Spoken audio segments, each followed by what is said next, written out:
Stalin Christmas கொண்டாடி இருக்கார். வீடியோவில் பாருங்க, கிறிஸ்துமஸ் கொண்டாடுறார்.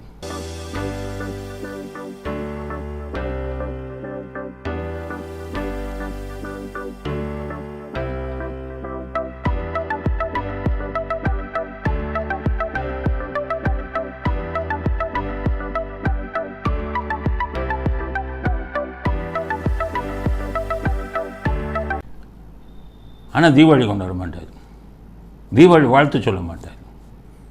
ஏன்னு கேட்டிங்கன்னா ஜாதி பாசம். நம்ம இவங்க இருக்கான்ல நரகாசுரன், அவங்க ஜாதி தானே அவர், அரக்கர்கள். அவங்க நரகாசுரன் அரக்கன், இவரும் அந்த ஜாதி தானே, அரசியல்வாதிகளும் அந்த ஜாதி தானே. அதனால் நம்ம ஜாதிக்காரனை கொண்டுட்டு இவங்க பூரா வெடி வச்சுக்கிட்டு இருக்காங்கன்னு தான் படுகோவம். அதனால தான் திராவிட கூட்டம் இவங்க பூரா அந்த கூட்டணி எல்லா பேரும் தீபாவளி கொண்டாட மாட்டாங்க. அதில் நம்ம ஜாதிக்காரனை கொண்டுட்டு இவங்க எல்லாம் ஸ்வீட்டு சாப்பிட்றான், கறி சாப்பிட்றான், வெடி வெடிக்கிறான்னு சொல்லி கோவத்தில் எவனுமே கும்பிட்டு வாழ்த்தும் சொல்ல மாட்டான், தீபாவளியும் கொண்டாட மாட்டான். அதனால் கோவத்தில் கொண்டாடுறதுனால கிறிஸ்துமஸை கொண்டாடிடுவோன்னு முடிவு பண்ணிட்டார். அதனால் கிறிஸ்துமஸ் ரொம்ப விமர்சனையாக கொண்டாடுது. ஆனால் கிறிஸ்துமஸ் கொண்டாடுறதுக்கு இவருக்கு யோகியது இருக்கா, அதையும் பார்க்கணும்ல. ஏன்னா கிறிஸ்துமஸ் இருக்க இயேசு கிறிஸ்துவை சிலுவையில் வச்சு அறையிறாங்க. சிலுவையில் அறையும் போது அவர் சொல்கிறார், இறைவா அவர்கள் செய்யும் தவறை மன்னித்து விடு, தனக்கே தெரியாமல் அவர்கள் செய்யும் தவறை மன்னித்து விடு. யார் கையில் ஆணி அடிக்கிறான், காலில் ஆணி அடிக்கிறான், அவங்கள மன்னிச்சுங்கிறார் அவர்கள் செய்யும் தவறை. அதுதான் கிறிஸ்தவ மதம். அந்த இயேசு கிறிஸ்துவால் உருவாக்கப்பட்டது தான் கிறிஸ்தவ மதம். அதை நீங்கள் கொண்டாடுறதுன்னா அவர் குற்றம் செஞ்சவனே மன்னிக்கணுங்கிறாரு.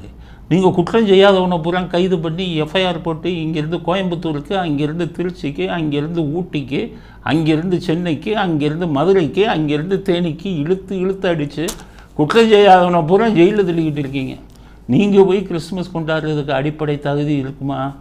அதனால் நீங்கள் தீபாவளி கொண்டாடவும் லாயக்கில்லை, கிறிஸ்துமஸ் கொண்டாடவும் லாயக்கில்லை. ராமசாமி பேரில் வச்சு ஒரு பண்டிகையை உருவாக்கி ராமசாமி பண்டிகைன்னு வச்சு நீங்கள் எல்லாம் திமுககாரன் பூரா, திராவிட மாடல்காரன் பூரா ராமசாமி பண்டிகைன்னு உருவாக்குங்க. அதுக்கு தான் உங்களுக்கு பொருத்தமாக இருக்கும் அப்படிங்கிறது அடுத்த கருத்து. சில பள்ளிகளில் தமிழ்நாட்டில் பெற்றோர்களுக்கு பாத பூஜை நடத்தணும். நம்மளுங்க நடத்தினாங்கல்ல, வீட்டு விட்டு தெரியாமல் சொன்னோரு பிடிச்சி உள்ளே போட்டான்ல அந்த பாத பூஜை. ஆனால் ஸ்கூலில் உருப்படியாக பண்ணான் பெற்றோர்களுக்கு பாத பூஜை. ஏன்னு கேட்டிங்கன்னா நம்ம பசங்கள்லாம் என்ன பண்ணுறான், இளைஞர்கள் ஹீரோவுக்கு கட் அவுட் வச்சு பூஜை பண்ணுறான், பாலாபிஷேகம் பண்ணுறான், சூடத்தை வச்சு சுற்றுறான், தேங்காயை உடைக்கிறான், சதர் தேங்காய் எல்லாம் பார்த்தாங்க. பார்த்துட்டு என்ன பண்ணிட்டாங்க, சில ஸ்கூலு மாதா பிதா குரு தெய்வம்னா, பெற்றோர்கள் தான் மாதா பிதா தான் தெய்வம்னா. அதனால் ஒவ்வொரு ஸ்கூல்லையும் பசங்க பெற்றோர்கள் காலில் வச்சு பூஜை பண்ணணும்னு. ஏன் வச்சான், பெற்றோர்கள் மேலே உங்களுக்கு மரியாதை வரணும். ஏன்னா அவ்வளோ பேரும் பெற்றோரை விட்டுட்டு இதில் அனாதை ஆசிரமத்தில் விட்டுட்டு போகிறான். அப்போ வருங்கால சந்ததியினருக்கு நம்ம எதோ சொல்லிக் கொடுக்கணும். தாயில் சிறந்தது ஒரு கோயிலும் இல்லை, தந்தை சொல் மிக்க மந்திரம் இல்லைன்னு சொன்னானே, அதை சொல்லிக் கொடுக்கணும்ல. அதை ஸ்கூலில் சில ஸ்கூலில் பண்ணாங்க. அது திராவிட மாடலுக்கு பிடிக்கல. இவன் பூரா அப்பா அம்மா விரட்டுற பையனுங்க, எல்லாம் ஆர்ஃபனேஜ் அனாதை இல்லத்துக்கு அனுப்புகிற பையனுங்க. அவங்க என்னடா இது இந்த மாதிரி ஸ்கூலில் வச்சுக்கிட்டு பசங்களை கெடுக்கிறாங்களே அப்படின்ட்டு திராவிட மாடல் ஸ்டாலின் பார்த்தார். தாய் தந்தையெல்லாம் பாத பூஜை பண்ணாதடா.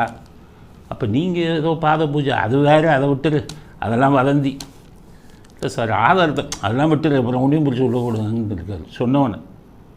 அதனால் அதெல்லாம் விட்டுரு, ஆனால் நீ பாத பூஜை பெற்றோருக்கு பண்ணாத அப்படின்னு சொல்லி அறிவிப்பு விட்டாங்க. புதுக்கோட்டையில் மாவட்ட கல்வி அதிகாரி சொல்லிட்டார்.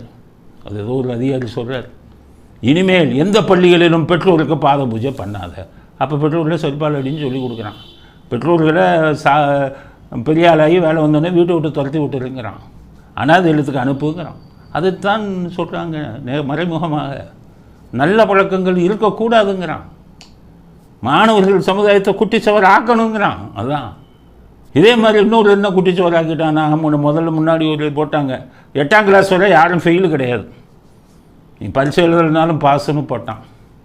அது மத்திய அரசாங்கமே எல்லா மாநிலங்களும் கேட்டாங்கன்னு போட்டாங்க. இப்போ 16 மாநிலங்களில் எதிர்ப்பு தெரிவிக்கிறான். பாஸெல்லாம் வந்துக்கிட்டு பரீட்சை எழுதாமே பாஸெல்லாம் கொடுக்கக்கூடாது, 5ஆவதுலேயும் 8ஆவதுலேயும் நீங்கள் பரீட்சை எழுதுறதுனால நீங்கள் பாஸ் அப்படின்னு வச்சுட்டான். அது திராவிட மாடலுக்கு ரொம்ப வசதி. ஏன்னா இவன் பசங்க எவனுமே 5ஆம் கிளாஸும் தாண்ட மாட்டான், 8ஆம் கிளாஸும் தாண்ட மாட்டான். ஒருத்தனுக்கும் அறிவு இருக்காது. இவனுக்கு அறிவு இருந்தால் தானே பசங்களுக்கு இருக்கும். அதனால் இவனுக்கு வசதியாக ஒன்று போட்டான், 5ஆம் கிளாஸ் 8ஆம் கிளாஸ் பாஸ் ஆகவே தேவையில்லை. ஆனால் எல்லா மாநிலத்திலையும் எதிர்ப்பு வந்துச்சு. எல்லாம் மத்திய அரசு போய் சொன்னாங்க, இது ஒத்துக்கக்கூடாது, பரீட்சை எழுதணும். வேணுன்னா பரீட்சை எழுதுனா ஃபெயில் ஆனானா ஒரு 2 மாதம் கழிச்சு இன்னொரு தேர்வு வைப்பான், அதில் பாஸ் ஆனால் போதும். அதுலேயும் ஃபெயில் ஆனானா திருப்பி 5ஆம் கிளாஸில் தான் இருக்கணும், திருப்பி 8ஆம் கிளாஸில் தான் இருக்கணும். பாஸ்னா பரீட்சை எழுதுனியான்னா இந்த கூட்டத்துக்கு இது பிடிக்காத. ஏன்னா பசங்க பூரா எவனும் பாஸ் பண்ண மாட்டான். பார்த்தாங்க, மீட்டிங் போட்டாங்க, டே நம்ம பையங்க ஒருத்தவங்க 5ஆம் கிளாஸை தாண்ட மாட்டான், 8ஆம் கிளாஸையும் தாண்ட மாட்டான். இவன் என்னமோ இந்த மத்திய அரசாங்கம் எவனோ ஒரு 15-16 மாநிலத்தை சொல்கிறான்னு கேட்டுக்கிட்டு பண்ணுறாங்க. அதனால் நம்ம இந்த திட்டத்துக்கு ஒத்துக்கக்கூடாதுன்ட்டு நீங்கள் சொல்லிட்டாங்க. அதெல்லாம் முடியாது, பரீட்சையே தேவையில்லை, பாஸ். எங்கள் கொள்கை அதுதான். சமச்சீர் கல்வி மாதிரி ஊரை குட்டிச்சவராக்கி, நாட்டை குட்டிச்சவராக்கி, மாணவர்களை குட்டிச்சவராகும். நீட்டுன்னு ஒன்று கொண்டு வந்துடுவானேன்னு பயந்துக்கிட்டு தான் நீட்டு தான் தேவையில்லைன்னு மசோதா போட்டோம். நீட்டையும் விடமாட்டோம். அப்போ புதிய கல்விக்குள்ளே அதுவும் கிடையாது. அவன் என்ன இன்டர்நேஷ்னல் சர்வதேச தரத்தில் கொண்டு வந்துக்கிட்டு இருக்கான். சர்வதேச தரம்லாம் தெரியாது, எங்களுக்கு தேவையில்லை. அதனால் புதிய கல்விக்குள்ளெல்லாம் தேவையில்லை. நான் இங்கே எங்கள் கருணாநிதி கொண்டு வந்த சமச்சீரில் வச்சுக்குவோம். எவனும் 5ஆம் கிளாஸ் பரீட்சையே எழுத வேண்டியதில்லை, இங்கே நாங்களே இது வச்சுக்குவோம், நாங்களே பாஸ் கொடுத்துருவோம் அப்படின்னு முடிவு பண்ணி மத்திய அரசாங்கத்துக்கு சொல்லி அனுப்பிட்டாங்க. அதெல்லாம் ஒத்து வராதுப்பா, எங்கள் திராவிட மாடல் கல்வி தான் எங்களுக்கு ஒத்து வரும். எங்களுக்கு எங்கள் பரீட்சை எழுதாமலேயே பாஸ், 5ஆவதும் 8ஆவதும். மற்ற எல்லா மாநிலங்கள்லையும் நீ மாற்றிக்க, நாங்கள் இருக்கிறவரை மாற்ற மாட்டோம், உருப்படவே விட மாட்டோம், மாணவர்களை குட்டிச்சவராக்காமல் விட மாட்டோம் அப்படின்னு போட்டாங்க சட்டம். கடவுளை தான் காப்பாற்றணும், தமிழ்நாட்டையும் தமிழ்நாட்டு மாணவர்களையும். மாணவர்களுக்கு சொல்கிறேன், இவன் சொல்கிறாங்கன்னு சொல்லி பரீட்சைலாம் இல்லை, நல்லா படிங்க, அறிவை வளர்த்து கொள்ளுங்கள், திறமையை வளர்த்து கொள்ளுங்கள். அரசியல்வாதி நாட்டை குட்டிச்சவராக்குவான், நம்முடைய கல்வித்தரத்தையும் குட்டிச்சவராக்கிக்கிட்டு இருப்பான். அதனால் இவனை பற்றி இது பண்ணாதீங்க. நீங்கள் 5ஆம் கிளாஸ்லேயே நல்லா படிங்க, நல்லா படித்து இது பண்ணுங்க, திறமையாக எல்லா இதையுமே பரீட்சையை எழுதுங்க. உங்களுடைய வருங்காலத்தை அரசியல்வாதிகள் நாசமாக்குவார்கள். உங்களை நீங்கள் தான் காப்பாற்றிக் கொள்ள வேண்டும், உங்கள் கல்வியை நீங்கள் தான் காப்பாற்றிக் கொள்ள வேண்டும். சர்வதேச தரத்திலே இன்று கல்வி போய் கொண்டிருக்கிறது.